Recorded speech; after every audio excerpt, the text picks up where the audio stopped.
Hello student, आप सबका स्वागत है फिर से एक नए वीडियो में। तो इस वीडियो में हम बात करने वाले हैं 10th क्लास के मैथ के पेपर के बारे में, जो आपका सीधा का सीधा पेपर में छपने वाला है।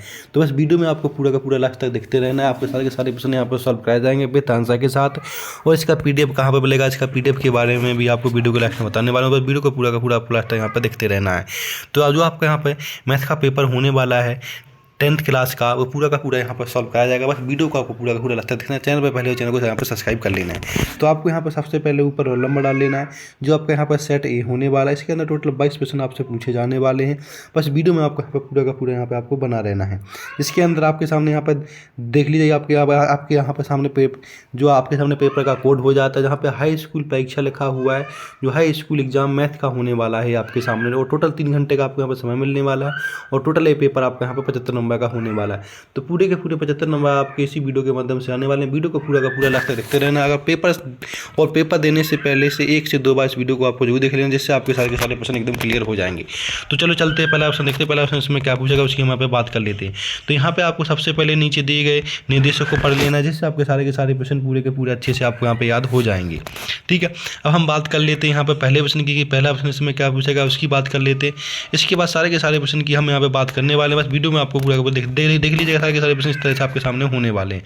तो सारे के सारे प्रश्न आपको यहाँ पर सॉल्व कराए जाएंगे। बस वीडियो में आपको पूरा का पूरा यहाँ पे बना रहना है।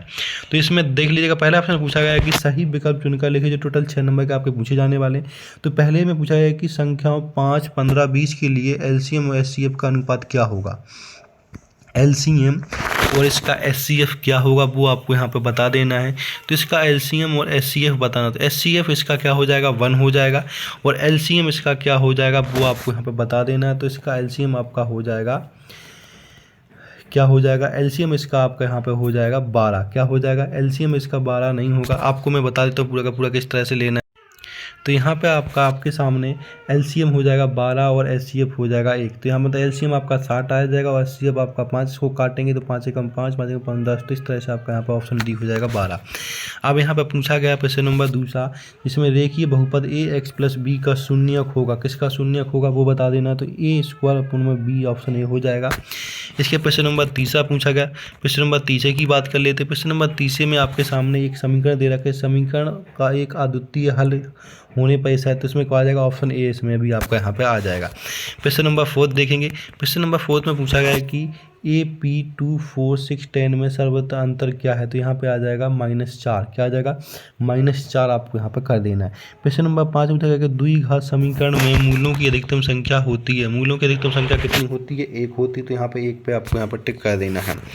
इसके बाद आपके सामने प्रश्न नंबर 6 पूछा गया है कि किसी त्रिभुज के 6 4 3 2 3 और -3 6 है, तो उसके केंद्र के निर्देशांक क्या होंगे। तो 1 + 2। तो यहाँ पर ऑप्शन 20। तो इस तरह से आपके पूरे के पूरा पहला ऑप्शन होता है, इसको आपको यहाँ पर अच्छे से याद कर लेना है। अब हम बात कर लेते हैं प्रश्न नंबर दूसरे की। तो प्रश्न नंबर दूसरे में क्या पूछेगा उसकी यहाँ पे बात हम करने वाले हैं। बस वीडियो में आपको बना रहना है। इसमें पूछा गया है पहला कि रिक्त स्थान भरिए, जो आपके यहाँ पर टोटल 6 नंबर के होने वाले हैं। तो पूरे के पूरे रिक्त स्थान में आपको यहाँ पे बताने वाले, बस वीडियो में आपका पूरा का पूरा बना रहना। तो यहाँ पे लिखा हुआ है कि √2 एक डैश संख्या कैसी है, अपरिमेय संख्या हो जाएगी। तो पहले में क्या भर देना, अपरिमेय संख्या। दूसरा पूछा गया है कि द्विघात समीकरण x² + x = 0 के मूलों की प्रकृति डैश होती है, कैसी होती है। तो -3। तो यहाँ पर दूसरे में -3 भर देना है। तीसरा पूछा गया है कि 2 समरूप त्रिभुजों की भुजाओं का अनुपात 9:11 है, तो उनके क्षेत्रफलों का अनुपात क्या होगा। तो यहाँ पे आपको इनको स्क्वायर कर देना है, तो उनके क्षेत्रों का अनुपात आपके सामने आ जाएगा। प्रश्न नंबर 4 पूछा गया कि बिंदु 4,0 डैश अक्ष पर स्थित, किस पर होते हैं, x अक्ष। तो यहाँ पर चौथे में आपको x भर देना है। 5वें पूछा गया है कि 3 मीटर ऊंची मीनार के पाद से 3 मीटर दूर स्थित बिंदु पर मीनार की चोटी का उन्नयन कोण डैश होगा। कितना होगा, 45। तो 45 डिग्री कोण यहाँ पर बन जाएगा। इसके बाद प्रश्न नंबर 6 में पूछा गया कि वृत्त के केंद्र से जीवा पर डाला गया लंब जीवा को डैश कहता है, क्या कहता है, समद्विभाजित कहता है। तो यहाँ पर 6 में समद्विभाजित कर देना। तो इस तरह से आपको पूरे के पूरे रिक्त स्थान भर लेने, जो आपके पेपर की दृष्टि से बहुत ही इंपॉर्टेंट होने वाले हैं। अब हम बात कर लेते हैं आपके सामने मैचिंग की। तो मैचिंग देख लीजिएगा। मैचिंग में पूछा गया कि सही जोड़ी बनाकर लिखिए, जो टोटल आपकी यहाँ पर 6 नंबर की होने वाली है। इसमें पहली जोड़ी को आपको किससे मिलाना वो पूरे की पूरी बताने वाला, वीडियो में आपको बना रहना है। यहाँ पे आपके दूसरे पेज में है। तो पहली जोड़ी को आपको यहाँ पे plus minus n minus 1 d से मिला देना है पहली जोड़ी को। दूसरी जोड़ी को आपको यहाँ पे मिला देना है लास्ट वाले से, जिसमें पूछा गया है n/2 और 2n प्लस, इस तरह से आपको लास्ट जोड़ी से यहाँ पे आपको मिला देना है। ठीक है। तीसरे को आपको मिला देना है 8 से, तीसरा आपका यहाँ पे 8 का हो जाएगा। ठीक है।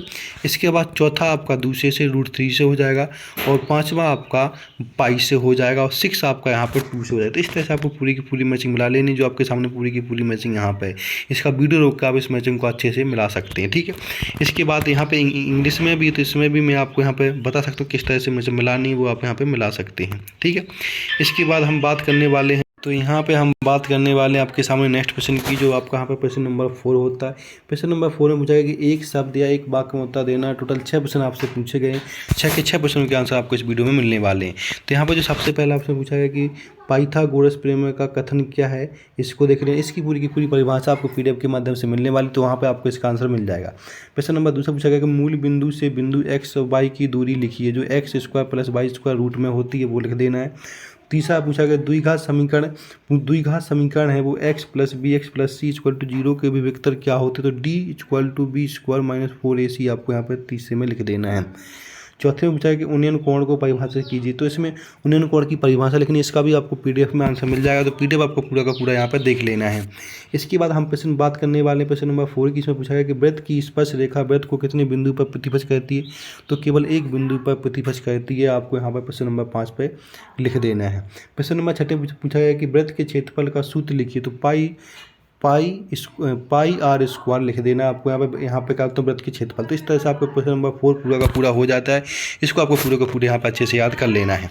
अब हम बात कर लेते हैं प्रश्न नंबर नेक्स्ट की। प्रश्न नंबर नेक्स्ट आपसे पूछा गया है यहाँ पे प्रश्न नंबर 5, जिसमें पूछा गया कि सत्य असत्य लिखिए, जो टोटल आपके यहाँ पर 6 नंबर के होने वाले हैं।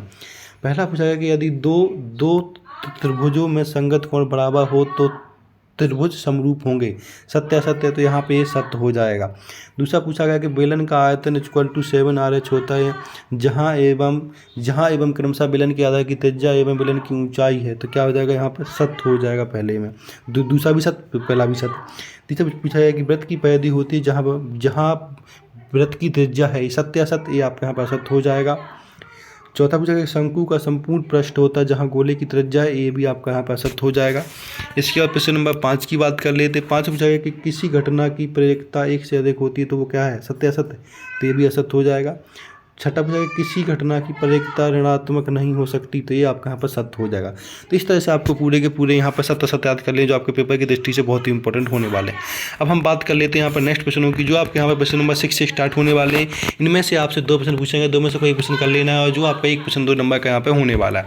तो प्रश्न नंबर 6 में पूछा गया कि संख्या 3825 को अभाज्य गुणनखंडों के गुणनखंड के रूप में व्यक्त कीजिए, जो 2 नंबर की होने वाली है। प्रश्न नंबर 7 में देखेंगे। प्रश्न नंबर 7 में पूछा गया कि संख्या 4n पर विचार कीजिए, जहाँ एक प्राकृत संख्या, जहाँ जांच कीजिए कि क्या n का कोई मान है जिसके लिए 4 अंक 0 पर समाप्त होता है। या अथवा में आपको पूछा गया कि संख्या 6 और 20 का अभाज्य गुणनखंड विधि से HCF और LCM ज्ञात कीजिए। इन दोनों की प्रश्न कर लेना, आपके 2 नंबर पूरे के पूरे यहाँ पर होते हैं। प्रश्न नंबर 8 में आपको यहाँ पर देख लीजिए, जिसमें द्विघात बहुपद ज्ञात जिसके शून्यकों को योग और गुणनफल क्रमशः 5 और 3 है। इसके बाद प्रश्न नंबर 9 में बहुपद 12 - 15 के शून्य ज्ञात कीजिए। और वाला प्रश्न देख लीजिएगा, इसमें एक और वाला प्रश्न पूछा है कि एक द्विघात बहुपद ज्ञात जिसके शून्यकों के योग तथा गुणनफल क्रमशः ये होते हैं। प्रश्न नंबर 10 देखेंगे।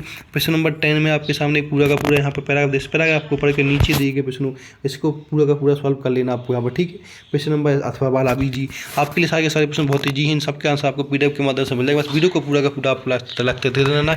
इसका PDF कहाँ मिलेगा, सारे प्रश्नों को आपको यहाँ पे मैं बताने वाला हूँ। प्रश्न नंबर 11 में देख लीजिएगा। इसके बाद प्रश्न नंबर 11 का अथवा वाला देखेंगे यहाँ पर, ठीक है। इसके बाद 12 वाला प्रश्न देख लीजिएगा आप, यहाँ पे प्रश्न नंबर 12 है आपके सामने। प्रश्न नंबर 12 में जहाँ पे आपसे पूछा गया कि ऐसे प्रथम 10 धनात्मक पूर्णांकों का योग कीजिए जो 5 से विभाजित हैं, या फिर अथवा में APC